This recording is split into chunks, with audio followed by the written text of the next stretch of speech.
He kissed his mistress for a dare. Laughed when I shattered. And when I vanished without a word, he thought I'd come crawling back. Instead, I built a new life. One where silence wasn't punishment, it was power. Now he's on his knees, ring in hand, begging for another chance. But I've already chosen the man who never needed to break me to love me. If I could pinpoint the exact moment I fell out of love with Grayson Hale, it was when he kissed Lena Carter right in front of me, for 3 minutes, and called it a favor. It happened at a lake house party. One of those young elite getaways with designer fire pits, a fridge full of overpriced liquor, and people who measured fun by the number of scandals created before sunrise. Grayson was in his element, polished, confident, detached. The kind of man who looked like he belonged in magazine ads for luxury wristwatches and unearned arrogance. I used to think that aloofness was part of his charm. I didn't think I'd be proven wrong so thoroughly. The game started off playfully, truth or dare. Predictably chaotic. There were shrieks when someone had to reveal their body count, groans when someone drank vinegar, giggles over a topless dive into the lake. Then Lena's turn came. I should have seen it coming. From the moment she arrived, wearing that slinky silk slip dress and acting as though the house, the drinks and Grayson were hers. "I choose dare," she purred. That smirk. That tone. The boys leaned in. Someone, probably Blaine, always the instigator, grinned like a devil. "All right, Lena. Kiss a guy of your choice for 3 minutes. Real kiss. Or take the penalty." The room oohed. I rolled my eyes. She batted her lashes. "Penalty. Post your worst selfie to every contact in your phone. Even your CO." Lena pouted dramatically. "Ugh, you guys are evil." Then she turned, paused, smiled, and said, "I pick Grayson." My stomach clenched. Everyone hooped. Woohoo. Grayson sat up a little straighter beside me. I waited for him to laugh, say no, point to me and say, "Sorry, taken." That he stood. No hesitation. I turned to him. "Grayson," I whispered. "Seriously. She'll lose her job," he said flatly, as if he were helping a drowning child, not his ex-girlfriend who still flirted with him in front of me at every opportunity. "Just a game," someone chirped. The timer started. Lena stepped forward, cupped his jaw like they were lovers reunited after war, and kissed him. The room exploded in cheers and laughter. I felt the blood drain from my face. They kissed. And kissed. And kissed. 3 minutes had never felt longer. He didn't even try to fake discomfort. His arms went around her waist eventually.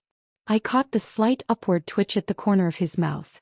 When the timer beeped, they pulled away slowly, eyes still locked. Everyone clapped. I stood.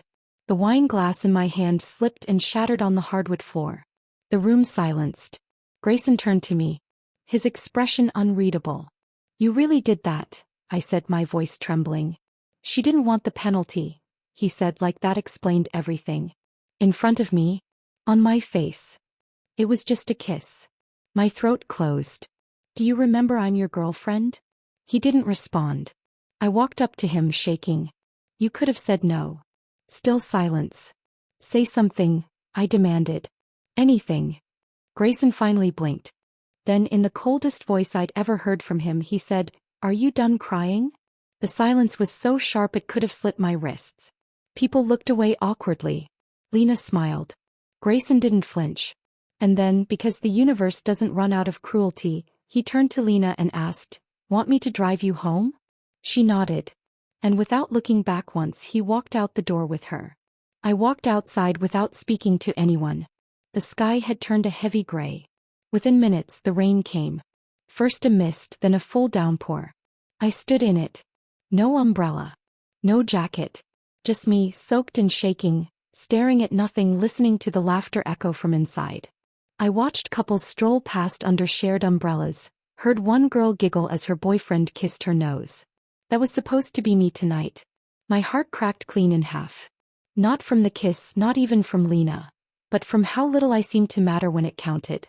It was in that moment I made the quietest, strongest decision of my life. I would never message Grayson Hale again. Not to scream. Not to beg. Not even to say goodbye. I didn't block him. I didn't make a scene. I simply vanished. Let him feel the silence he always gave me. 3 months passed. It's funny how grief doesn't feel like fire. Not always. Sometimes it's just fog. Heavy, clinging fog that settles behind your ribs and makes even joy feel muffled. I didn't call Grayson. Didn't text him. I deleted our photos from my phone in my cloud. I didn't block his number. That would have given him too much importance. I simply let him fade. I was quieter at work. I took more meetings, earned more silence in the boardroom with my answers. I bought a new coat. I moved my things to the left side of the closet. I filled the space he left with cleaner lines and colder coffee. Thought I was healing. Until one morning my mother burst into my room holding a hanger and a pair of heels. "Wear this," she said. I stared at the cream-colored Chanel dress. "Why?" "You're going to dinner." "I'm not hungry." She raised a brow. "You've been avoiding real food and real men for 3 months. Men don't digest well. Especially when undercooked." She sighed dramatically, waving the hanger in front of my face. "Just go. We'll like him. He's already waiting. Don't make me explain why you ghosted a perfectly good boy." I opened my mouth to argue, but she raised one finger, the finger of final decisions, and I gave up. An hour later, I found myself stepping into the private dining room of a rooftop restaurant called The Address. Too pretentious for my taste, too quiet for hers. I told myself I'd make it quick. Be polite. Leave before dessert. But the moment I stepped through the door, I froze. The man sitting inside looked familiar. Casual white sweatshirt. Rolled sleeves. Tousled dark hair. He wasn't classically dressed for a blind date, but then again neither was I. He looked up from the menu, eyes locking onto mine with a flicker of recognition. His smile widened. "Camilla?" he asked. My stomach dropped. Jace Morgan. A memory surfaced, blurred by time but not forgotten. He was 18, staying with us for the summer. My mother had taken him in as a favor to her best friend Vera, who swore he was just a little lost. Back then Jace was all chaos. Black stud in his ear, motorcycle boots on my Persian rug, and a constant air of rebellion. At 20, I was already interning at a legal firm, busy with mock trials and Excel sheets. I'd written him off as a phase wearing leather. But now he was something else. His features had sharpened. There was definition in his jaw, strength in the curve of his shoulders. The mischievous glint in his eyes had mellowed, not gone, just matured. "You remember me," he said, standing to pull out my chair. I sat slowly. "You've changed." He grinned. "You haven't." "That's not true," I said quietly. "No," he replied, sitting again. "You've just become quieter. But I remember the fire." Dinner arrived faster than I expected, and so did the conversation. At first it was awkward. We danced around small talk, skirting names we both recognized. He told me he'd graduated early, moved into renewable energy investments, now consulting part-time for his uncle's firm. I told him about my promotion, about finally moving to the West Tower, about how silence in courtrooms had started to feel like home. Somewhere between the lobster ravioli and the second glass of wine, the awkwardness melted. "You really asked your mom to set this up?" Asked finally. He tilted his head. "I did." "Why?" "Because I heard you broke up with your boyfriend." My spine stiffened. "So you figured I was on clearance?" He laughed, unbothered. "No. I figured you might finally see me." His boldness was unexpected and disarming.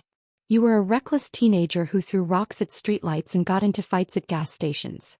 And now I have health insurance and bake sourdough on Sundays," he replied with a wink. I couldn't help it. I laughed. After dinner he offered to drive me home. I said no, but he insisted. I figured one car ride wouldn't hurt. Until it did. Because somewhere in the middle of our drive, I reached to unbuckle my seatbelt and the clasp jammed. I leaned forward, tugging. He leaned in to help. And then I moved too quickly, too carelessly, and slammed right into his face. My chest. His cheekbone. We both froze. "Oh my God," I breathed. "I'm so sorry." "It's okay," he said, his voice tight. I pulled back, flustered, hands trembling slightly as I fumbled for the handle. But in my rush to escape, I misjudged the step and tripped. Right onto him. This time we landed on the sidewalk. Him beneath me. My hands on his chest. His breath warm against my collarbone. We didn't move. For a long second we just stared. And then, because embarrassment is cruel, I heard a familiar voice gasp. "Camilla." I turned my head and saw my mother. Next to her Vera. Jace's mother. Wonderful. Well, Vera said, lips twitching with amusement. This escalated quickly. My mother raised an eyebrow. You're progressing faster than your high school essays, Camilla. I tripped, I muttered, scrambling off Jace. He stood up beside me, brushing off his sleeves. She fell for me, he deadpanned. Vera laughed. So is this official? I opened my mouth to say absolutely not, but Jace beat me to it. He turned to me, leaned in and whispered, just go with it for a second. Please. Then louder, that was my first kiss. My jaw dropped. I wanted to deny it. I wanted to correct everything. But their eyes were on me, amused, expectant, thrilled. So I nodded. Once. And just like that, the entire world shifted. That night, as I changed into pajamas and stared at my reflection, I saw it. The tiniest flicker of something I hadn't felt in months. A spark. Not of love. Not yet. But of potential. There was something quietly dangerous about comfort. The way it slips in unnoticed, softens your guard and whispers, you're safe now. That's what it felt like with Jace Morgan. The days after the kiss incident, if we can even call that clumsy sidewalk collision a kiss, passed with a surreal kind of stillness. I expected awkward distance or at least a pause from him, but instead Jace did the opposite. He texted the next morning. Jace, I have a theory. You tripped on purpose so I'd catch you. Me, I have a theory you're delusional. Jace, we can test both over brunch?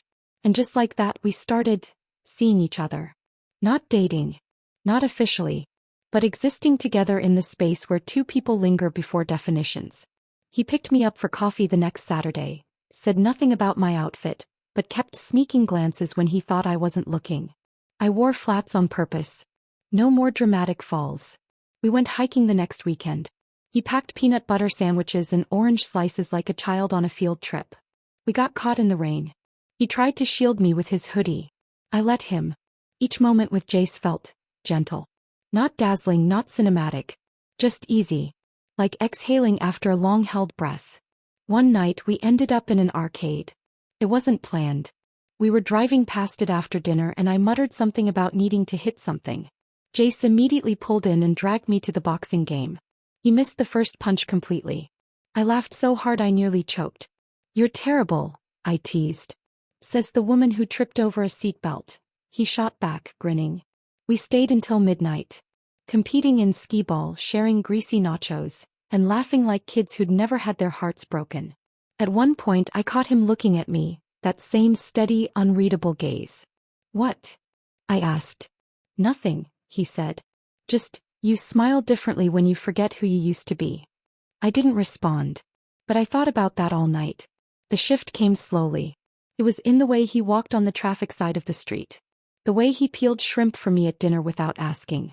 The way he remembered I hated mint chocolate, and picked it out of every mixed candy bag he brought. Grayson had once said affection wasn't his language.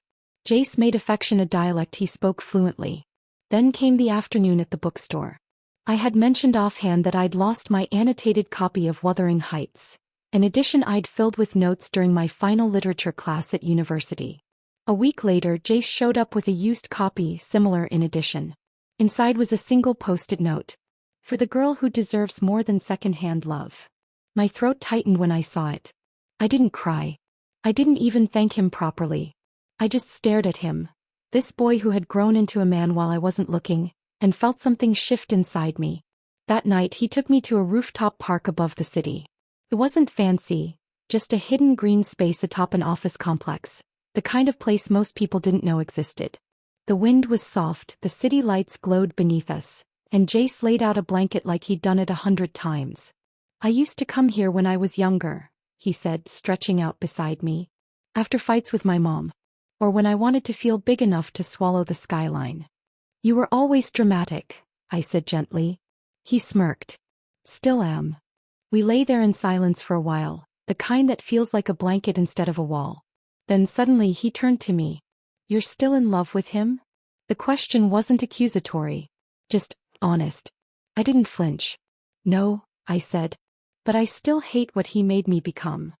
Jace nodded slowly. I hated that version of me, I admitted. So desperate to be enough. So willing to accept crumbs. You're not that girl anymore, he said quietly. How do you know?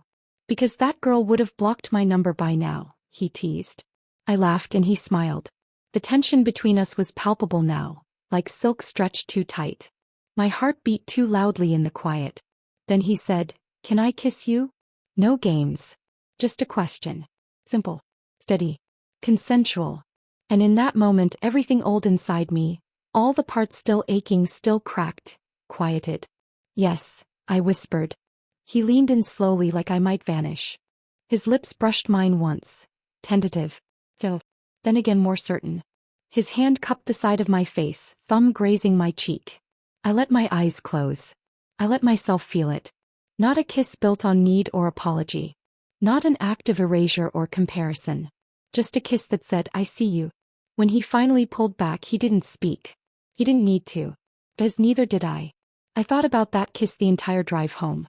And again in the shower. And again when I lay awake in bed, staring at the ceiling and wondering how something so quiet could echo so loudly. The next morning he sent a photo of a mug with a lipstick stain.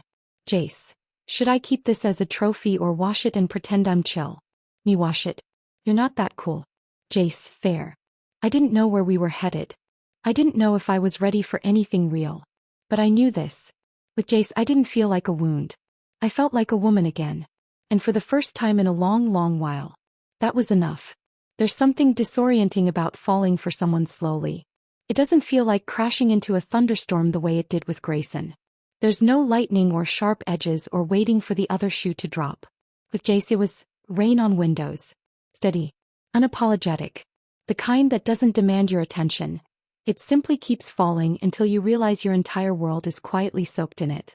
We had fallen into a rhythm. We weren't official, whatever that meant anymore, but he was in my life daily. Texts in the morning. Voice notes at lunch.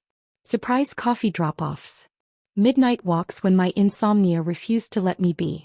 And he never asked for anything. He just showed up. It was so terrifyingly gentle that I nearly ruined it twice just trying to find the flaws.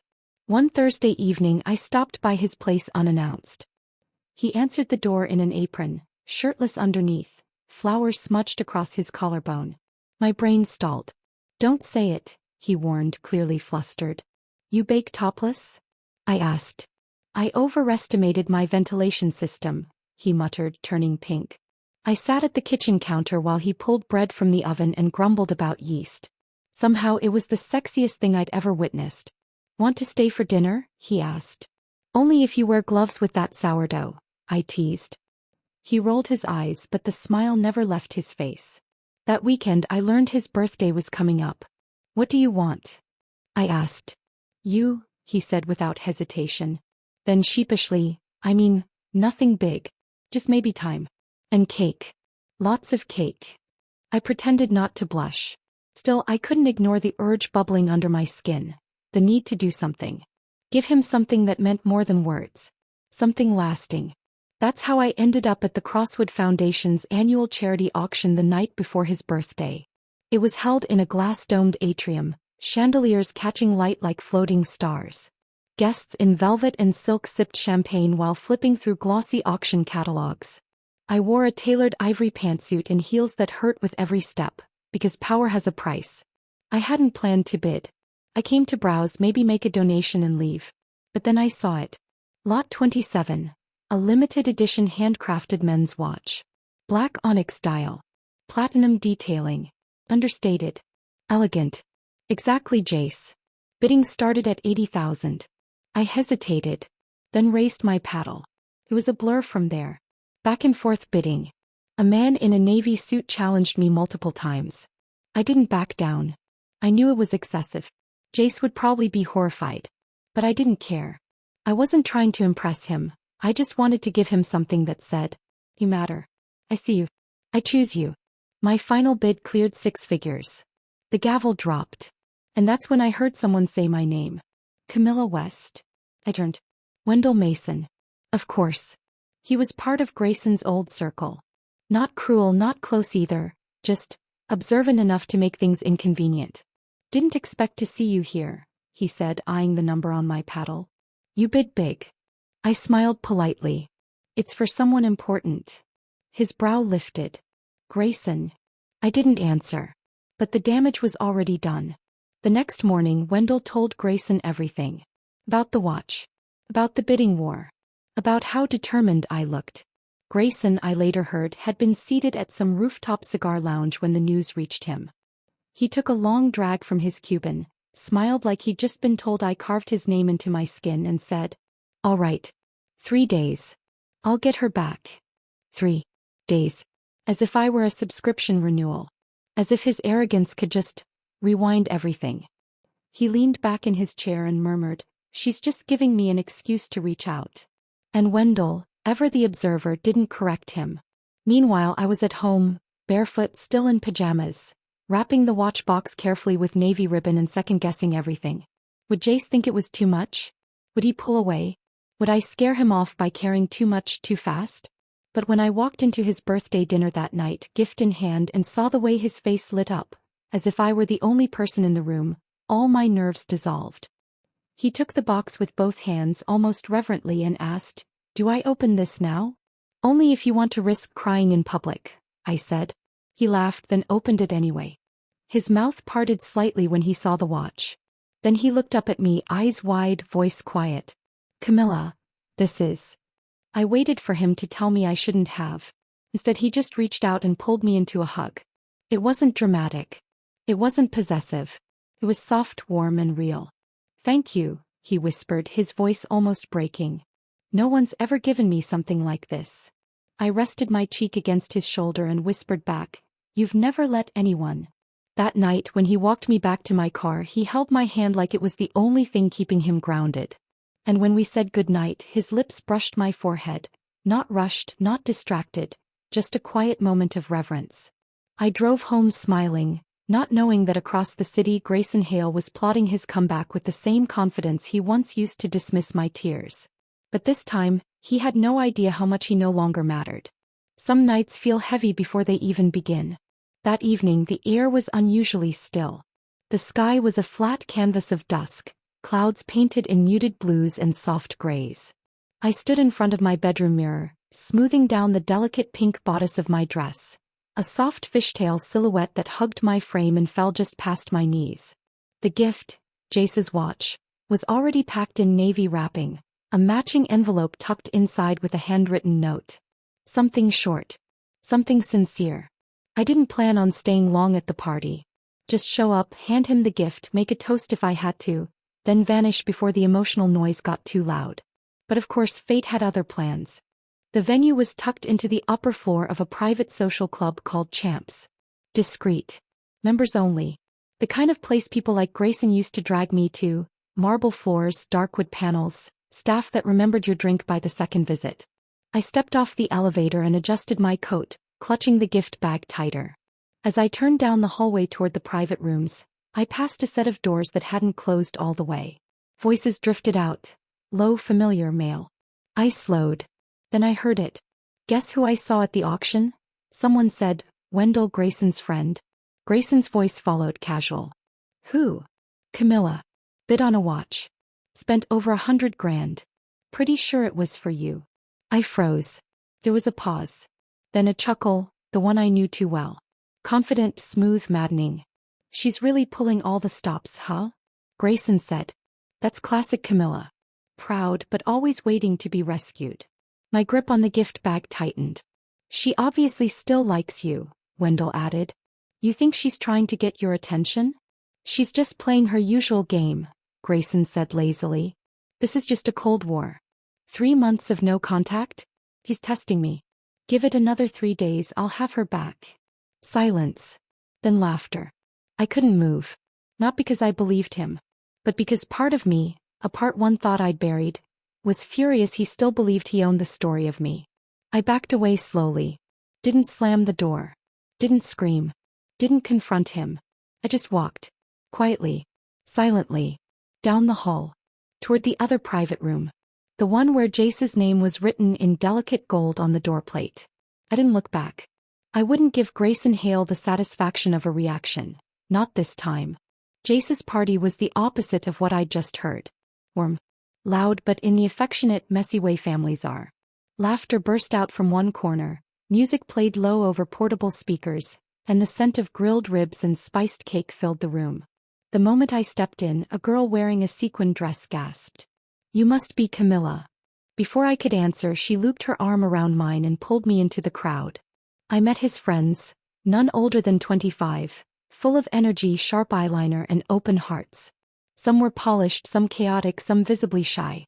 But all of them looked at me not with judgment or smug recognition, but with curiosity. Genuine warmth. Not performance. One of the girls leaned in, eyes wide. "Jay said you're a lawyer. Is it true you once made a client cry before trial?" I laughed. He was a terrible liar. I had to get it out of his system. They cheered. A boy with pink hair offered me a virgin cocktail with a lemon wedge smiley face drawn on the napkin. When Jace finally spotted me across the room, his entire expression softened.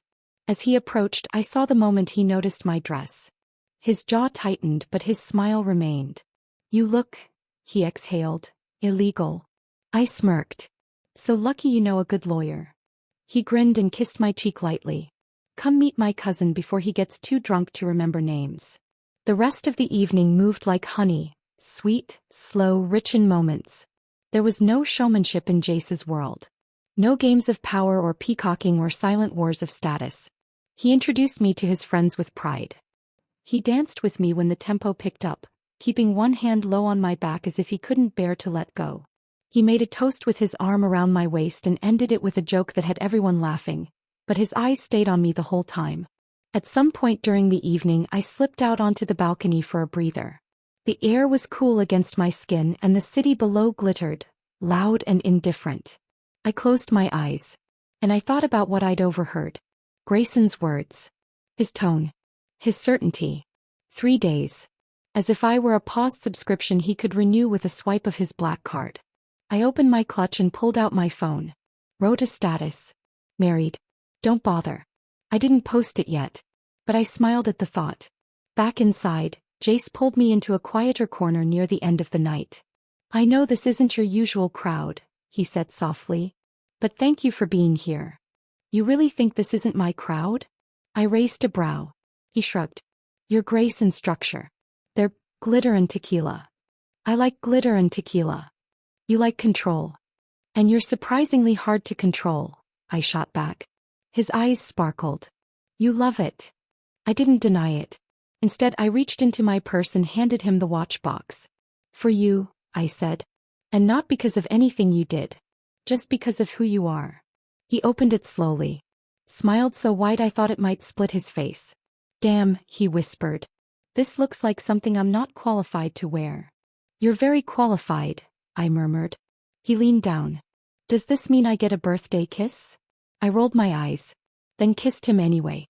Later, when we finally said goodnight, he whispered against my ear, "Whatever ghosts are still living inside you, Cam, let them watch. Because I'm not going anywhere." And somehow that single sentence did more to erase 3 years of pain than any closure Grayson ever tried to offer. There's a moment, right before something shifts, when the air changes. It's not always loud. Sometimes it's quiet, barely a heartbeat, like the world pausing to let you decide. Will you keep watching, or will you step in?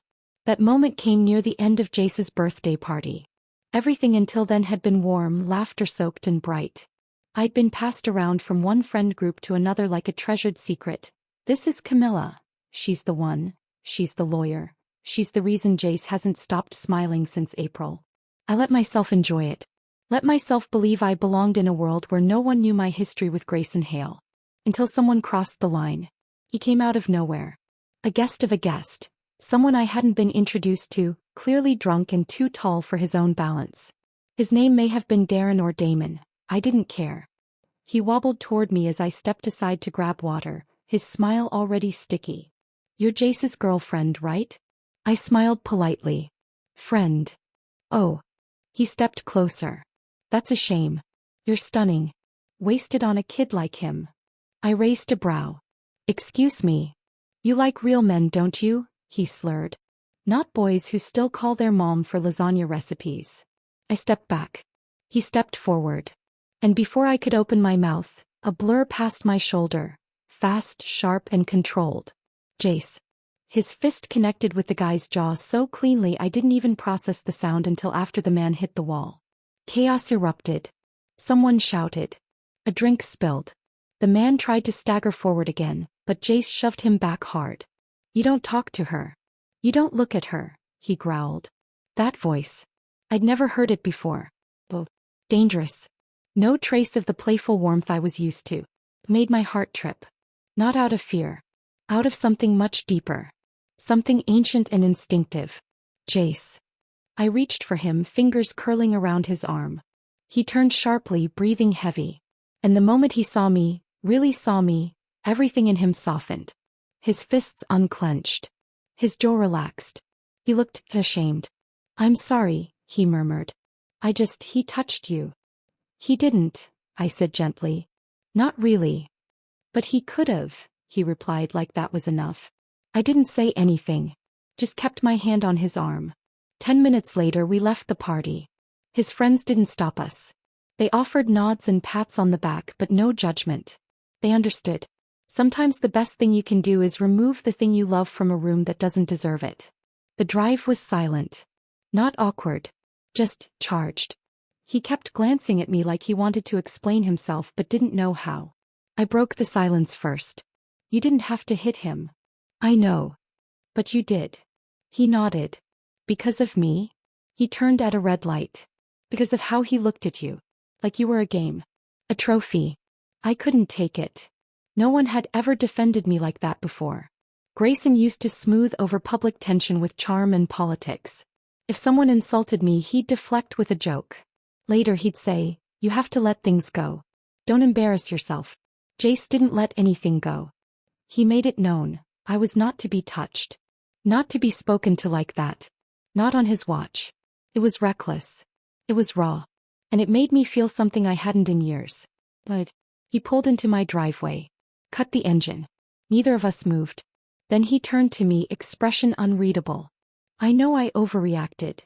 "You didn't," I said softly. He studied my face. "You're not afraid of me?" "Afraid." I blinked. "You think that's what this is?" He looked away. "Sometimes I feel like I've been holding back around you. Trying not to scare you away. But the truth is, Camilla, when I care, I care. It's not casual. It's not cool. It's intense." I leaned forward, voice low. "Then stop holding back." He froze. His eyes snapped to mine. "Say it again," he whispered. "Stop holding back." That's when he moved. Fast. Sure. His hand found my face as he kissed me, harder than before, not hungry but certain. Like he finally had permission. Like all the quiet restraint he'd kept hidden now rushed to the surface. My back hit the passenger door as his mouth found mine again. Lips warm, breath heavy. His other hand hovered, never forcing, just waiting.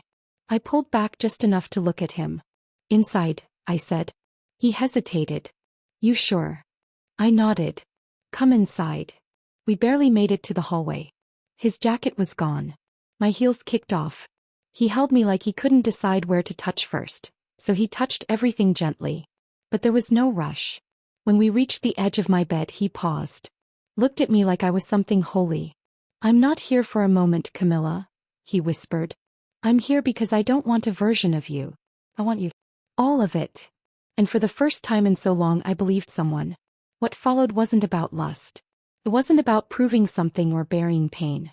It was about being seen, fully, openly, and being wanted anyway. When we finally collapsed against the sheets, breathless and quiet, he tucked my hair behind my ear and kissed my shoulder like it was the only prayer he knew. I lay there beside him, his chest rising and falling under my hand, and thought, This is what it's supposed to feel like. Not fireworks. Not fear. Just warmth that stays. It started with a message. A single text. No greeting. No pleasantries. Just a time and a place. Maison Étoile. 2 p.m. tomorrow. Just us. Lena. I stared at it for a long time. Deleted it once. Reread it when it reappeared in my iCloud sync. Then I sat with the question longer than it deserved. Why no? Why me? I didn't need to ask how she got my number. She'd always had it. Like women like her always have everything quietly tucked into the folds of their influence. Lena had been more than Grayson's new flame. She'd been his upgrade. His second act. The elegant, media-trained perfection he replaced me with. No scars, no courtroom wit, no hard-earned cynicism. Just glamour. Softness. The illusion of effortlessness. But now, 3 months later, she wanted a conversation. So I gave it to her. Maison Etoile was a soft white blur of marble floors, fresh lilies, and long-stemmed wine glasses that made even silence sound expensive. She was already there when I arrived, seated at the edge of a terrace table, legs crossed, sunglasses perched atop her head like a crown. She stood when she saw me, smile pristine. "Camilla," she purred. "You look surprisingly rested." I smiled tightly. "And you look exactly like the PR team wants you to." Her lashes fluttered, but the smile didn't crack. We sat. She gestured for the server, ordered a champagne spritzer with lavender syrup, then turned to me like we were old sorority sisters catching up on harmless gossip. "I wasn't sure you'd come," she said. "Then why did you text?" She paused. "Because I know how hard it is to pretend you've moved on when you haven't." I raised an eyebrow. "Projecting, are we?" She laughed softly, head tilted. "No. I just remember how obsessed you were. I thought, maybe you'd want closure." Closure. That old trick. She didn't come for closure. He came to win. "I heard about the watch," Lena said casually. "The one you bid on. For the new guy." "Jace," I corrected. "Oh right, she smiled. "The younger one." Her voice laced with sugar. Then silence. I let it stretch. She sipped her drink. "So, rebound or charity project?" I blinked once. "You have 2 minutes left to say what you came to say," I told her. "Use them wisely." She tilted her head, pretending to be amused, but her fingers curled slightly around her glass. "Grayson told me he's planning something," she said finally. I didn't flinch. She leaned in, voice lowering. "He says he's going to win you back. That everything since the breakup has been a mistake. That you're still his." Her words dropped like little stones, hoping to chip at whatever calm I was wearing. "He's planning something big," she added. "Something public. Grand." "I'm sure he is," I said coolly. "You're not even going to ask what it is?" "No need." "Why not?" "Because I don't care." She blinked, visibly caught off guard. "I just thought you'd want a warning. You know, woman to woman." "That would require both of us being women," I replied, lifting my glass. "Not competitors." Lena stiffened. "I'm trying to be kind." "No," I said, meeting her gaze. "You're trying to rattle me. To remind me that you're younger, newer, shinier. You came here to feel taller by standing over the version of me that used to need him." Her smile faltered. "But here's the thing, Lena," I continued, my voice soft but sharp. "I'm not that version anymore. I'm not the girl who cried over men who treated me like footnotes. And I'm definitely not the woman who competes with someone who traded love for leverage." She stared. I leaned back. "So if you came here looking for a moment, a crack, you wasted your outfit." Her cheeks flushed just barely. Then too quickly she stood. "Grayson was right," she muttered. "You are cold." "No," I said. "I'm just done warming people who bring nothing but frostbite." I didn't finish my drink. Didn't stay for dessert. I left her at the table, alone, beautiful and empty-handed. Outside, the sky was heavy with pre-summer heat. I took off my coat and let the sun touch the bare skin at my collarbones. Grayson was planning something. Something loud. Something cinematic. Of course he was. Because that's what men like him do when they lose control. They stage productions. But this time I wouldn't be waiting in the wings. I'd be center stage, already rewritten in a story where he no longer had a name. There are moments in life that you can feel building long before they arrive. Like pressure in the air before a storm. A silence so deliberate you know it's only pretending to be still. That was how the day felt. I had been invited to the Whitmore and Hale Foundation's annual awards dinner. A night for elite donors and benefactors to parade their wealth beneath a thin veil of philanthropy. Normally I wouldn't attend. But I'd donated quietly under my firm's name, and this year my team insisted I make an appearance. "You'll only have to stay an hour," my assistant promised. Smile, sip champagne, shake 2 hands, then ghost. I almost believed her. Until I saw my name listed beside Grayson Hale's on the event pamphlet. Guest of honor. Camilla West Esq. Introduction by Grayson Hale. I blinked. My fingers curled around the printed cardstock like it had insulted me. This wasn't coincidence. This was coordination. A play. A final act in a drama I didn't audition for. I should have left. Should have turned around and walked right out of the ballroom with its golden arches and softly glowing chandeliers. But I didn't. Because something in me, the part he used to shatter and reshape at will, wanted to watch him fail at this too. Wanted to burn the script he had written and read my own lines instead. Jace had offered to come with me that night. I told him no. This isn't your fight, I said softly. He nodded, brushing his thumb across my cheek. But I'll be waiting when it's done. And so I walked in alone, wearing a steel gray gown that caught the light like armor. No jewelry. No theatrics. Just sharp lines and sharper silence. The speeches droned on. A woman with a doctorate in childhood trauma. A donor from a hedge fund who somehow made his tax evasion sound noble. Light laughter, glasses clinking, false humility glowing beneath tailored suits. Then they called my name. I stood. Chin high. Steps steady. I walked to the podium as Grayson approached from the side to introduce me. He was already smiling. Microphone in hand. Audience waiting. He looked at me like I was the ending he had been writing in his mind since the day I left. Good evening, everyone, he began, his voice syrupy. Confident. I'm honored to stand beside a woman who has always stood for grace, strength, and resilience.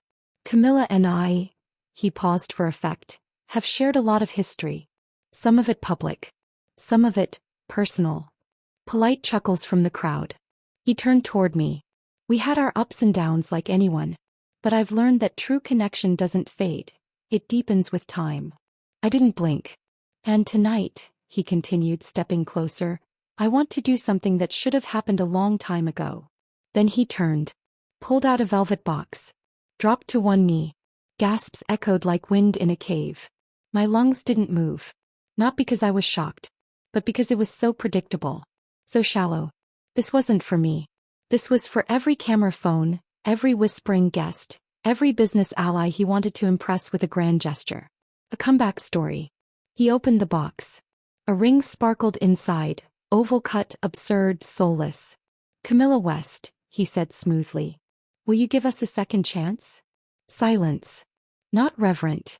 Not romantic. Tense. Confused. Dozens of eyes turned to me, waiting. Wanting me to cry. To smile. To say yes. To complete the scene. Instead, I took the microphone from his hand. And I turned to the crowd. Ladies and gentlemen, I said, voice calm. Tonight has been full of surprises. But none greater than this attempt at rewriting history. A few nervous chuckles. I looked down at him, still kneeling, still smiling like this was foreplay. It wasn't. You see, I continued, this man left me. Publicly. Carelessly. For someone else. The air thickened. And when I picked myself up, when I chose silence over spectacle, he assumed it meant I was waiting. I turned back to the guest. Let me be clear, I wasn't. Gasps now. Whispers. I dropped my gaze to Grayson. And let me say something to you, Grayson, not for closure, not for pity, but for truth. He blinked. The smile twitched. You don't get to leave someone shattered and come back just because they've put the pieces back together prettier than you remembered. A hush fell over the room like snowfall. This isn't love, I said softly. This is ego. And I'm not your redemption arc. I set the microphone down, turned, and walked off the stage. People stared. Some awkwardly applauded. I didn't care, because I had never felt more free. I left the venue without looking back. Outside, the sky had darkened. The breeze tugged at the hem of my dress. And there, leaning against his car, hands tucked in his pockets, was Jace. He stepped forward as I approached. You okay? He asked quietly. I nodded. More than okay. He opened the passenger door. I slid in. As we pulled away from the curb, I glanced in the side mirror. Grayson was still kneeling, alone, the velvet box still open, the scene unfinished. And I smiled. Because I was no longer part of his story. Some storms come quietly. Not with thunder or chaos. Just a soft, steady unraveling. The kind that begins with a whisper, a glance, a silence that lingers longer than it should. That was how Grayson began to fall apart. Not in fire. But in echoes. The night after the gala, my phone rang 6 times. Grayson. No voicemail. No text. Just call after call. By morning there were 3 more. Then the text came. Can we talk? I didn't expect it to go like that. I just need 5 minutes. That's all. I didn't respond. Not because I was angry, but because I no longer needed to. The version of me who used to rehearse her replies, who would draft, delete, then draft again, heart racing, had disappeared. What was left was silence. Clean. Whole. Unapologetic. By the end of the week, Wendell messaged me. Grayson's not doing great. Just thought you should know. I didn't reply to that either. I wasn't heartless. I was healed. There's a difference. Rumors trickled through the legal grapevine. That Lena hadn't spoken to him since the gala. That investors were beginning to distance themselves, unsure whether his behavior had become a liability. That someone at Hale Investments overheard him shouting in his office. Something about losing everything for a woman who won't even pick up the damn phone. It was also predictable. He wasn't unraveling because he loved me. He was unraveling because he couldn't control me anymore. And for Grayson Hale, control had always been mistaken for affection. Meanwhile, my life grew quieter, and somehow fuller. Jace didn't press me to talk about the gala. He didn't need the play-by-play. Didn't need to be reminded that he wasn't the only man who had ever knelt in front of me. Instead, he brought me coffee. Ran his fingers through my hair while I read depositions late into the night. Let me rest my head on his chest and whispered, "You're safe now," like it was a spell he truly believed in.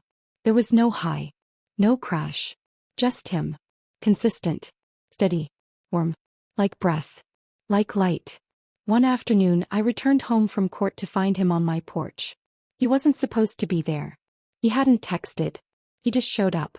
With takeout in one hand and a bouquet of blue cornflowers in the other. "I googled your favorite," he said with a grin. "Got it right. I took the flowers. You got it perfect." He followed me into the kitchen, placed the food on the counter and said, "You haven't smiled in 2 days. Thought I'd fix that." "I'm fine." "I know." Still wanted to try. We ate on the couch. Barefoot. Music playing low. I told him about the hearing. The opposing counsel who couldn't pronounce amicus curiae. The judge's dry wit. The paralegal who kept stealing staplers. He laughed like it all mattered. Think I mattered.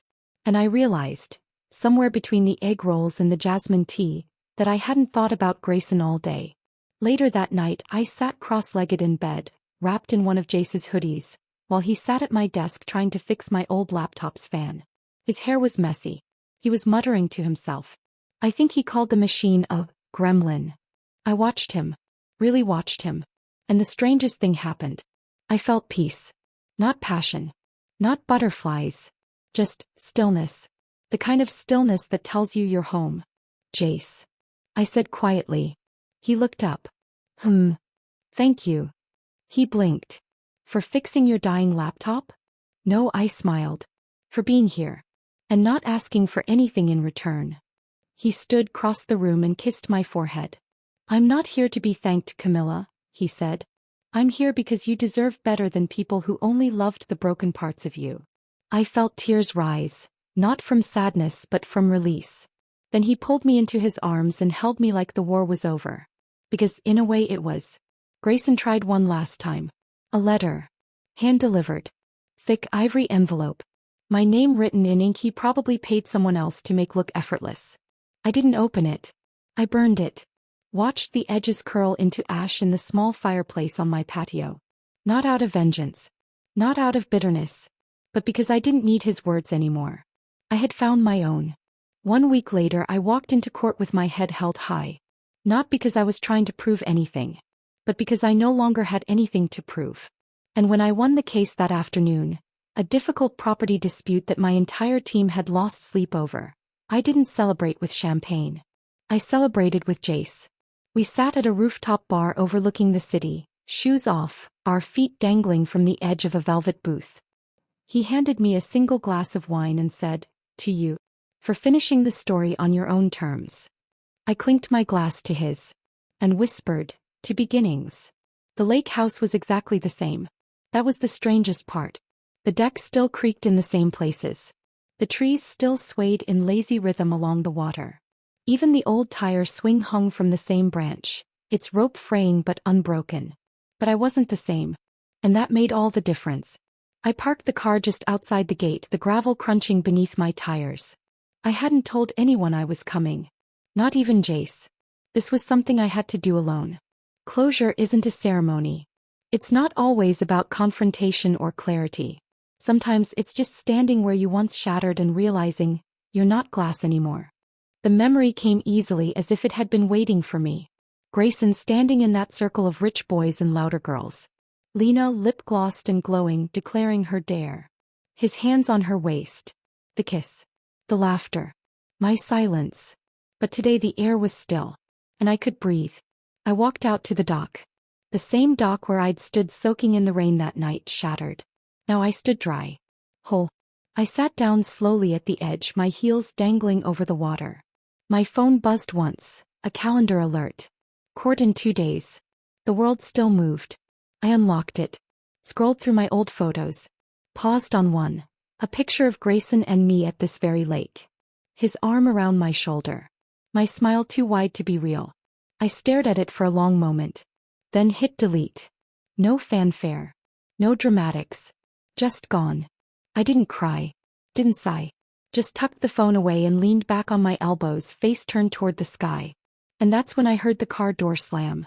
Footsteps. I didn't move. Thought you might be here, Jace's voice said behind me. I turned, shielding my eyes from the sun. He was holding 2 iced coffees and a paper bag of pastries. I didn't tell you, I said softly. You didn't have to. He walked toward me, crouched beside the dock and held out the coffee. I know your face. I smiled. That's dangerously romantic. I'm dangerously committed. He sat beside me. And we stayed like that. Saying nothing. Just watching the lake ripple like it always had. But somehow it looked different. You okay? He asked finally. More than okay. He nodded. Good. Because you don't owe this place anything. I know. I glanced over. I didn't come for it. I came for me. He smiled at that. You always were the main character. Took you long enough to realize it. I laughed. You're impossible. I'm patient. Different sin. We sat there for what felt like hours, legs brushing, coffee slowly drained. Then I turned to him. I'm scared, I admitted. He blinked. Of what? Of being happy. He didn't flinch. Want to know a secret? He said. I am too. I looked at him. Really? Sure.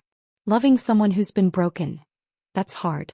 Not because they're fragile, but because they're strong enough to walk away again if you don't protect what they rebuilt. Silence. He reached for my hand. You don't have to promise me forever, Camilla. Just promise me you won't run the first time things aren't perfect. I gripped his hand tighter. I promise. And I promise to keep showing up. Even when you don't ask. We didn't kiss. Not right away. We just sat there, fingers entwined, hearts quiet, watching the lake reflect the soft bruising blue of the sky. And for once there was no past chasing me. No ghost of Grayson whispering that I was too cold, too difficult, too much. Just this. A future that felt calm. A man who stayed. And a version of me I didn't want to run from anymore. Later that evening, as the sun sank into the water and turned the trees gold, Jace pulled me into a quiet embrace. He didn't ask me what I wanted next. He just whispered, whatever it is, I'm in. And for the first time I believed a man, not because of what he said, but because of how silent the truth felt when he said it. Like peace. Like healing. Like home. The end.